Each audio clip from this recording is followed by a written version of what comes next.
Hey, I'm Sommelier Andre Houston Mack, and today we're gonna be tasting 7 different Pinot Noirs from 7 different regions in the world. France, Germany, South Africa, US, Argentina, Australia, and New Zealand. This is my favorite way to taste. It's the best way to kind of really get the nuances and the subtleties in the wine. So what's amazing about wine is these are all the same grape, Pinot Noir. But what makes them different, or what can influence the taste, is where they're grown. So microclimates, the soil, all those things have a reflection on the wine, and that's what's really cool about the whole thing. First up, let's start with France. So this is Joseph Drouin. This is 2018 Gevrey Chambertin. So this is actually from France in a region called Burgundy, and Gevrey is a village in Burgundy. And so much like real estate, it's about location, location, location. I thought it would be best to start here since this is the birthplace of Pinot Noir, and this will be the benchmark for our tasting today. The French believe in something called terroir, so the wine is named after a place. And that particular place lends flavor and characteristics to the wine. So if you look at this bottle, there's no grape varietal. It doesn't tell you that it's Pinot Noir. So we're gonna give it a little pour here. Bright ruby, clear. This is quintessential Pinot Noir. The look, I mean, I can already smell the aromas coming out of the bottle. So Burgundy has a continental climate, very short summers, cool winters, and that can really affect the color of the grape. The closer you are to the equator, the warmer it is. This is a lot further away from the equator. So you don't get a lot of sunlight, so the grapes don't really have a chance to really kind of ripen. If you don't get a lot of sunlight, you don't get a lot of color in the wine. All right, so I'm gonna go ahead and give it a smell here. So I'm getting raspberries. I'm smelling like a little slate, some minerality to the wine. So I would assume that that comes from, you know, the limestone that it's grown on. Because of the limestone soil, it produces wines that are full of character, minerality, and nuance. And generally when you're talking about an old world wine, which France is considered, you know, it tends to lead a little bit more with mushroom and soil. I do get like this fruit and kind of tartness to it. So that tells me that it's cool climate. Cool climate is like a retention of acidity. All right, so now we're gonna taste it. I'm already starting to salivate. That means the wine is high in acid. Those things kind of really shine through. It's not sharp or angular in any way. It just means that the wine is not like too acidic. It doesn't feel like needles poking you. It's pretty well distributed. But it definitely has that silkiness that we talk about in Pinot Noir. So it's like kind of like brush cotton right now. And then the second sip, you know, it tends to get a little bit more satiny in a way. And that's what I kind of really enjoy about it. And then as you like start to like go back in and smell it, it's already started to change a little bit. I'm smelling a little bit of sandalwood. This wine is $90, and that's pretty expensive. I always like to say you get what you pay for in wine, but there are different examples of Burgundy that you can get for right around 30 or 40 bucks. I actually like this one. I think it's great. I think it's a great place to start as we kind of move through the tasting from around the world. So now we have the United States. This is Pinot Noir from the Willamette Valley, and this is called Kings Ridge. So there's other places in Oregon that grow Pinot Noir, but the Willamette Valley is the premier place for Pinot Noir in the United States. I like a good screw cap here. Look at that, easy and simple. And I think first off, you can see just the concentration of a color. I always call it like electric raspberry. It has like this kind of glow to it. Looking at the color, I could definitely say that this is grown in a warmer place. Generally the grapes would be green, right? So if you get less sun, then they don't get all the way to red. The Willamette to me is a remarkable place. What makes this region special is the break in the coastal mountains, which is called the Van Duzer Corridor. And that break in the mountains really allows that maritime influence from the Pacific Ocean to come down and cool down the valley. So if you're growing grapes, you need hot days, cool nights. Yeah, so right off the top, just like big jammy, more like raspberry jam. There's a sweetness to it. And then in like faint in the background, there's a little bit of smell a little tea, you know, like Earl Grey tea, cherry, and a slight bit of mint.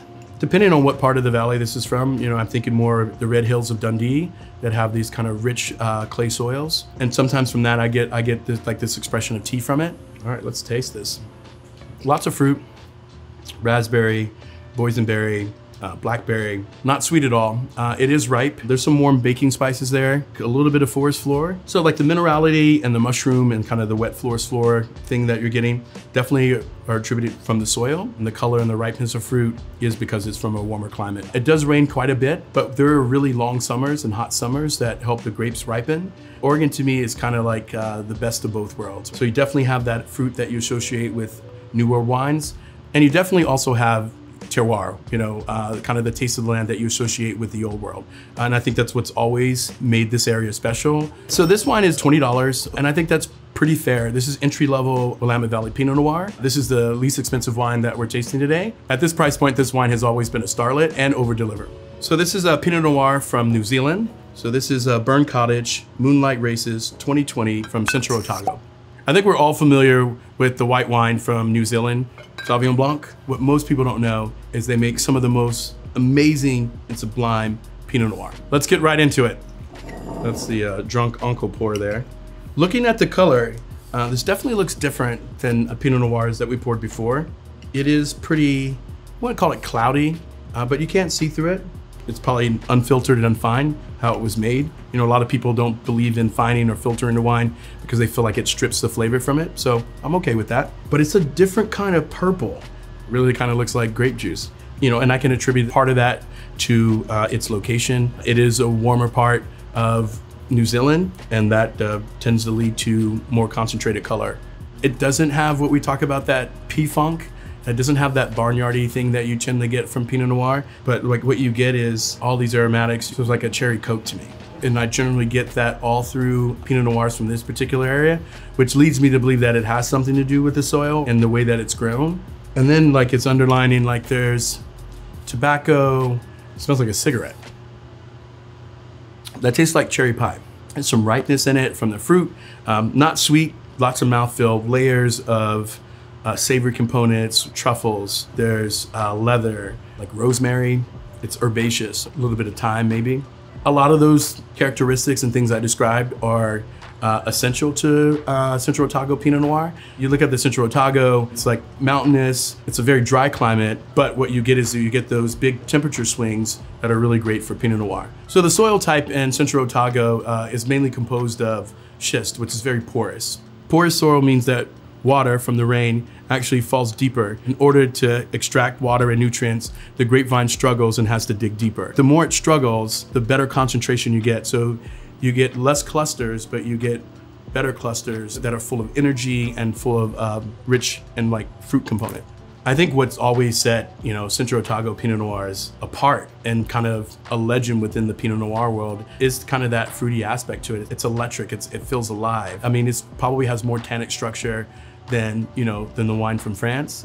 And that's only just because of, you know, it might spend some time longer on the skins, not overly noticeable. This Pinot Noir from New Zealand comes in at $50. This wine is great. I think that it drinks, you know, more like a $100 bottle of Pinot Noir. If you're looking for you know, an example of New Zealand Pinot Noir, this is it. So here we have Germany. This is the 2020 Pinot Noir from Inderol and Mol, and this is from Baden. Baden is the southernmost wine region in Germany. For any grape, or you grow on anything, you need warmth, you need the sun. Baden, they always talk about it or call it blessed with sun, right? Because the other parts of Germany aren't really blessed with sun, but this is the warmest place and the best place to grow Pinot Noir in Germany. We should open this thing up. So we'll go ahead and give it a pour here. Just maybe a lighter ruby kind of raspberry kind of color to it. This is pretty pale compared to the wine from France that we tasted earlier. And because there's less sunlight in Baden than there is in Burgundy, it's going to be reflective in the color. You hear people talk about legs and they're like, oh, look at those legs. And basically those are the teardrops that fall here. And what that can actually tell you about is viscosity. Alcohol can translate to texture on the palate. So I can look at this and I can swirl. And basically you want to see how fast the legs drop. The faster they fall, the less alcohol. The slower they fall means the higher alcohol. So it's really just about evaporation. It smells wild. I don't know another way to put it, like a wild animal, a wet dog. It smells musty. These are all not bad attributes, by the way. This is just kind of how I explain the wine. There's a little like menthol in the wine, and then followed by like crushed berries, like blackberries. But it's really leading with kind of minerality, almost kind of a little bit of like sandstone. The minerality definitely comes from the sandstone and limestone that the wine is produced on, so you definitely get that. This particular cuvee, these wines come from old world vines, which are about 30 years old. So the older the vine, the more concentrated fruit that you get from it. So you can definitely get that on the nose. You know, I'm getting a lot of acid there. It's almost kind of like this dill pickle thing going on with it as well. Less fruit, warming, kind of like cooking spices. So the region of Baden is located between the Black Forest Hills and the Rhine River Hills. And that creates the valley, but also it's close to the Rhine River. And that's where it imparts kind of the salinity into the wine as well. Pinot Noir that was grown in Germany tend to be linear, thin, and not giving much in complexity. And I think over the years, this is a shining example of what it could be. Here we have South African Pinot Noir. So this is Hamilton Russell Pinot Noir, and this is actually from Walker Bay. Hamilton Russell, I would consider, and a lot of people in the industry considered, one of the finest Pinot Noirs in the world. Burgundy is this beacon of light of which Pinot Noir producers around the world love or want to make. Hamilton Russell comes very close to that, and distinguishable in some instances. We'll go ahead and open this. Oh, that's a weird sound. So first off, on color, it's definitely a lot lighter, like a pale strawberry color. There's probably several factors that play into that, but I think the biggest thing is just looking at the climate. Walker Bay is considered the coolest wine growing region in all of South Africa, and that can also attribute to the pale color, big whiff, just all mineral, all minerality, earth, sage, a little bit of thyme. Smells like meat. You tend to get that in some Pinot Noir as well. That can come from clonal selection. When you think about Pinot Noir, there's over 1,000 different clones of Pinot. Some different clones react to the climate different than others, and you want to pick the specific one that's more temperamental to your climate. So still very savory. It almost kind of has like this iron kind of quality to it, and I would suspect that comes from clay and limestone soil. So this is kind of clay-rich soil. Best way to explain it, it's kind of weird. It's like if you bite the inside of your lip, and the thing that you get from just like a little bit of blood in your mouth, it tastes like iron that way. So this particular area, the soil content here is like clay, and it's pretty porous. So the roots get to dig down deep, and by digging down deeper, they produce more concentrated fruit in the wines, and you can actually taste that. This Pinot Noir is $60, and I think when we're talking about Pinot Noir from South Africa, I think that's kind of at the top. And so I don't think you have to start there. We're starting with the best here. Aromatics, mouthfeel, texture, the wine being layered and evolving. You know, the real things that Pinot Noir drinkers love about drinking the wine is exhibit in this bottle.